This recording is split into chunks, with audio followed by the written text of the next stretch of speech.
प्रणाम दोस्तों। देखो, जब हम गीता पढ़ते हैं या उपनिषद पढ़ते हैं तो एक बात हम उसमें स्पष्ट रूप से समझने की कोशिश करते हैं, निष्काम कर्म। इस पे मैंने बहुत विचार किया ना, मुझे लगा कि ये निष्काम कर्म वास्तव में है क्या। क्या कोई ऐसा तरीका है जिससे हम हर कर्म को अपने निष्काम बना सकें? यही मैं विचार करता था, क्या हम अपने हर कर्म को, जो भी हम करते हैं, उसको निष्काम बना सकते हैं? क्योंकि अगर हम अपने हर कर्म को निष्काम नहीं बनाएंगे ना, तो जितने कर्म को हम निष्काम नहीं बनाएंगे उतने कर्मों का तो हमें फल मिलेगा ही। लेकिन अगर हम हर कर्म को निष्काम बना दें तो हम उसके फल से अछूते रह जाएंगे। या जो भगवान कृष्ण गीता में कहते हैं कि कर्मण्येवाधिकारस्ते मा फलेषु कदाचन, मतलब तुम कर्म तो करो लेकिन तुम्हें फल की इच्छा ना हो। लेकिन वास्तव में अगर हम इसको और गहराई से समझने का प्रयास करें तो इसका तात्पर्य यह है कि आप ऐसा कर्म करो जिससे आपको फल की चिंता ही ना रहे। फल की चिंता कब रहेगी? जब हम अपने स्वार्थ से ही कर्म करेंगे, अपने स्वार्थ की पूर्ति के लिए ही कर्म करेंगे। जिस कर्म में पहले ही हमारा स्वार्थ लगा होगा वह सीधी सी बात है, वह फल से जुड़ जाएगा। लेकिन इसमें एक प्रश्न यह उठता है, क्या हर कर्म को निस्वार्थ किया जा सकता है या निष्काम किया जा सकता है? तो इसका उत्तर है, बिल्कुल किया जा सकता है। आप बोलो कि मैं तो अपनी जॉब कर रहा हूं, तो क्या वो निष्काम कैसे कर सकते हैं उसको? तो बिल्कुल निष्काम ही उसको भी कर सकते हैं आप।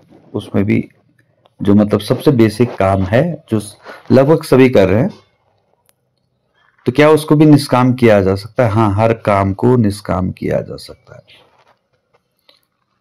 अगर हम अपने काम को, जो हमारा जॉब भी है, उसको भी ईमानदारी पूर्वक कर रहे हैं, देश, दुनिया एवं साधारण व्यक्ति के हित में, क्योंकि कोई भी काम आप कर रहे हो तो वो हित में ही है।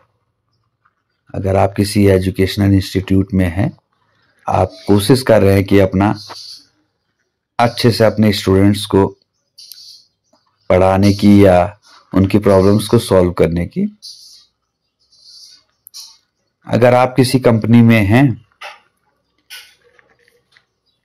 आप ऐसे काम कर रहे हैं कि जो वह काम लोगों की कहीं ना कहीं हेल्प करेगा, तो वह निष्काम भाव से ही किया गया कर्म है। लेकिन इसमें भी एक प्रश्न उठता है, क्या कोई अगर गलत काम कर रहा है, गलत कर्म करके पैसे कमा रहा है, तो क्या वह, तो उसमें यह प्रश्न यह है कि गलत कर्म करके पैसे कमाने से उसका अपना ही स्वार्थ है, उसमें निष्काम भावना हो ही नहीं सकती। निष्काम कर्म तो केवल वह हो सकता है, आप अपने हर कर्म को निष्काम बना सकते हैं ना, लेकिन आपके भीतर यह भावना होनी चाहिए कि इस कर्म से, जो भी मैं कर रहा हूं, इससे सोसाइटी का हित जरूर है। और आपके माइंड में वह बात फिक्स होनी चाहिए कि इससे यह सोसाइटी का भला हो रहा है, इसलिए मैं इसको कर रहा हूं। तो आपका हर कर्म ही निष्काम भाव में परिवर्तित हो सकता है। भले ही वो काम आपके जीवन के लिए आवश्यक है, आपको इसलिए करना पड़ रहा है क्योंकि आपके जीवन के लिए वो आवश्यक है, लेकिन वह भी निष्काम भाव से जुड़ सकता है जब आप उस काम से प्रभावित होने वाले लोगों के हित के लिए भी बारे में विचार करो।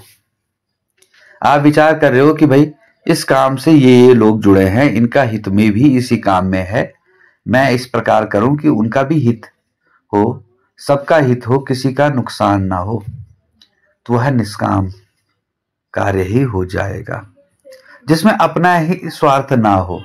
अब आप कहेंगे उसमें तो अपना भी स्वार्थ है, तो अपना स्वार्थ है, लेकिन उसमें जो आपकी भावना है, उसमें, या भावना मतलब नकली भावना नहीं होनी चाहिए, उसमें यह भावना बन जानी चाहिए कि इसमें मैं इसकी सहायता से, मैं इस कर्म की सहायता से यह समाज का फायदा हो सकता है। दुनिया में ऐसा कोई काम नहीं है।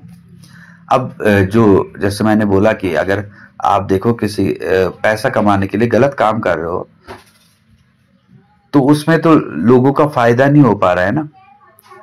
अगर किसी की जीवन को थोड़ा भी कष्ट है तो वह काम कैसे कुछ अच्छा हो सकता है ना।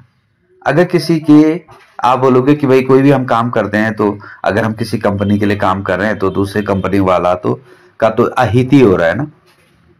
तो इसी को तर्क से समझना है कि भाई दूसरी कंपनी वाले का अहित, वह तो कॉम्पिटिटर है।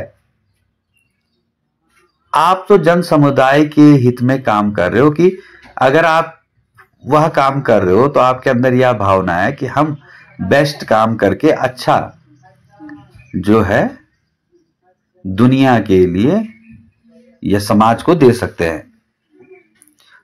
क्योंकि अगर आप बोल रहे हो कि दूसरी कंपनी का अहित है तो वो अहित नहीं है, वह उसका स्वार्थी रवैया है जिसके कारण उसको लग रहा है कि आप उसके नुकसान कर रहे हो। तो अपने स्वार्थ के कारण उसको वह नुकसान का अनुभव हो रहा है। आपका मूल उद्देश्य तो निष्काम भाव से कर्म करना ही है।